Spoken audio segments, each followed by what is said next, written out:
Hello and welcome. Thanks for being here. My name is Zachary Keith with Fitness Simplified. And in this video, we're going to talk about how to begin running as a seasoned lifter while still continuing to make progress with your strength and hypertrophy. If you don't know me already, my name is Zachary Keith. Like I said, I've been coaching people in person remotely for about 7-ish years or so now. Some of my education and credentialing are right here. I'll skip going through that just to save you the time. And with that said, let's start talking about the meat and potatoes. So just really quickly, before I start diving into any of the actual details of this video that I have planned, I thought it was worth noting that there really is no right or wrong way to go about this.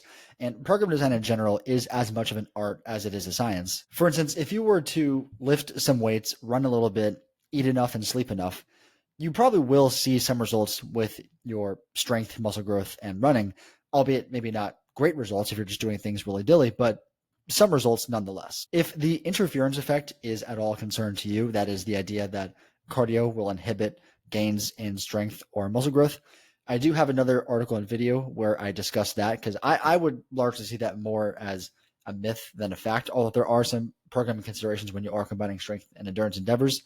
But nevertheless, I will link those down below if you are interested in seeing what I have to say there. So in this video, I'm going to lay out really the framework that I would recommend for most people that I would consider best practice. But the point of me saying all this is to say, be willing to adjust it to whatever you think might be best for you. Because again, this is a general sort of thing I'm talking about here. There probably are tweaks that would make things better or worse for you. But again, there's no right or wrong set way. But if I was going to make some sort of broad blanket statement on how I would recommend most people do it, this is how I would. So I thought it was worth talking about how to actually structure your lifting throughout the week as you begin to pursue running alongside it. So of course, the volume and frequency of strength training are two of the first primary considerations when drawing up any sort of program or split of resistance training. I do have a whole other article explaining volume because there is some new evidence on that with some interesting new findings, but I'll give you the cliff notes here just to for the purpose of the video. So for hypertrophy, muscle growth, the minimum effective dose seems to be 4 sets per week per muscle group. And when I say 4 sets, I'm referring to 4 sets that are taken to 1 to 3 reps shy of failure. You know, the point of not being able to do any more reps. For muscle growth, there seems to be a dose-dependent relationship insofar that the more you do, the more results you may see. However, there is a diminishing rate of return the higher volume you go. You know, for instance, going from 4 sets per muscle group per week to 6 sets per muscle group per week will bring you a greater absolute magnitude of benefit than going from 6 to 8. For strength, a similar type of relationship exists. However, it's a little bit different as far as like what dose relates to what.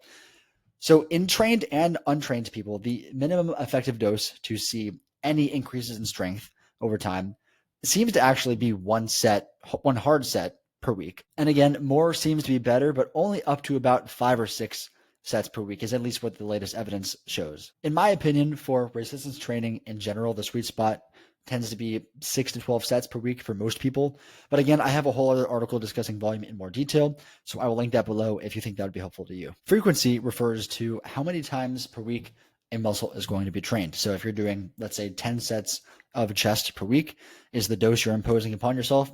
Frequency would be whether you do that 1 time per week, 10 sets in 1 session, 2 times per week, 5 sets in 2 sessions, or 3 times per week spread out, however, across those 3 sessions. The sort of bottom line with training frequency is that it does not seem to matter so much how many times per week a muscle is trained if weekly volume is equated. For instance, doing 10 sets per week of chest will likely lead to the same results if you do it twice per week or 3 times per week. So when you're deciding upon what frequency of training you want to put in your program, the primary factor really should be practicality and what works best with your schedule. And that is particularly the case, I would say, because we are looking to combine our lifting with running. So really, for these purposes, the only 2 orientations or splits, I should say, of resistance training that I would recommend are an upper body, lower body type of split where you do 2 upper body sessions per week, 2 lower body sessions per week, or a full body workout split where you do maybe 3 full body workouts in a week. And again, the reason that I recommend these most often is because one, they are going to really allow you to hit, enough volume per week that whatever you decide is best for you. And two, they do allow for some flexibility if life happens, which life always happens, right? So, full body workouts, say you're doing 3 sets per muscle group per week on average across 3 full body workouts per week. If life happens and you have to miss one of those sessions, then you can rest assured that you have enough volume across the rest of the week where you can still make progress that week and you can just move on with the rest of your program. And I think that is particularly helpful in concurrent or hybrid type programs where you are pursuing endurance and strength at the same time, because again, life always happens at some point. So in the world of exercise science in general, there's this idea of an aerobic base. And what an aerobic base means looks a little bit different for depending on, what sport you're talking about. But basically, it is the base level of aerobic fitness that is required for optimal functionality in a person's sport. Running is a bit of a unique form of cardio or endurance training insofar that it, one, has impact and two, requires some decent tissue tolerance that can make it feel a bit more fatiguing than other modes of training. And in my opinion, that is especially true when someone is first beginning to run. So if you were to build a base level of aerobic fitness on modalities that are less fatiguing than running, the transition to running should feel a lot smoother and you should feel as though you're able to make progress a lot more easily. And again, something I have said before in other articles and videos, but is really the key to any program in general is proper fatigue management, load management, things of that nature. And this is one way that I recommend you do this. So before you start actually running for about, let's say 4 weeks or so, choose some sort of non-running modality. And this could be an Airdyne, it could be a rower, it could be a stationary bike, it could be an outdoor bike, and try to knock out about an hour per week,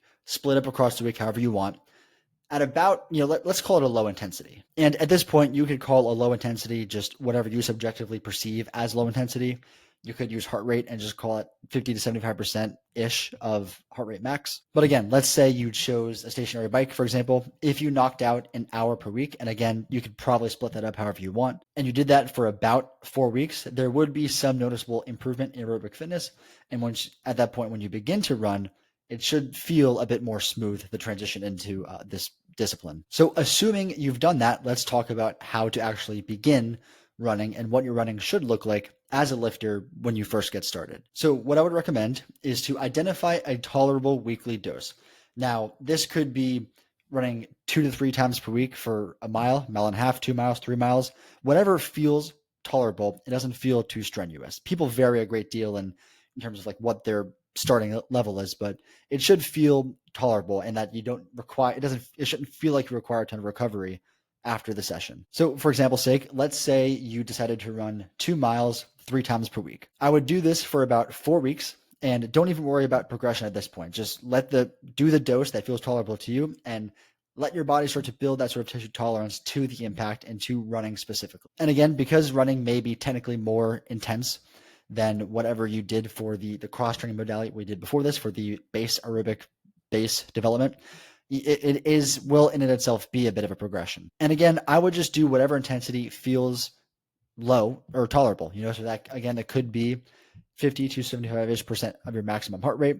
You could just subjectively rate it as low intensity and just let your subjective perception, your RPE, be your guide. But again, pick a dose that feels tolerable, stay there for about 4 weeks. Over time, your body will become more tolerant to it. And once you start progressing your running in terms of how much you do, it should feel easier to do it, or at least you should be able to do it with less risk of injury or just a fatigue accumulated throughout the week. So let's assume you followed everything that I've said to a T. You're now 8 weeks in to this change. And it is now the point where you would start building on your running and you would start progressing. What I would say is following the classic add 10% of volume per week is probably a good enough rule. Now, this is a framework of progressing of endurance training that is quite controversial, and you'll hear people shit on it a good bit. And I think there is certainly a case for that, for any sort of blanket statement rule, although I'm here giving blanket rules. Nevertheless, this rule is probably more than good enough at this point. So for instance, let's assume again that you were running 2 miles 3 times per week, so 6 miles total across the week. And then the next week you would run 6.6 miles, and you can split up that extra 0.6 however you want. It could be another 0.2 added across all 3. It could be 0.6 added to 1. Totally up to you. Probably doesn't matter that much. then you would multiply 6.6 by points and again, so that's 2.6 in the next week. And I definitely didn't just pause the video and use a calculator for that. But you see the point. You multiply the weekly dose by 0.1, you add that residual to the next week, and you build upon that week by week. Now, as you may see, this rule, this adding 10% a week, can probably get a little inappropriate, especially when you start getting to the higher doses of running per week. But you could reliably use this up to like 15 miles per week. At that point, you're only adding 1.5 miles in the next week, and have it still work well enough. And again, the purpose of this video is just to talk about how to get started running and build your base of running as a lifter, and not necessarily everything that could come after. So on that note, that is what I would do to start running as a lifter, or what I would recommend to someone who's a seasoned lifter and wants to start running.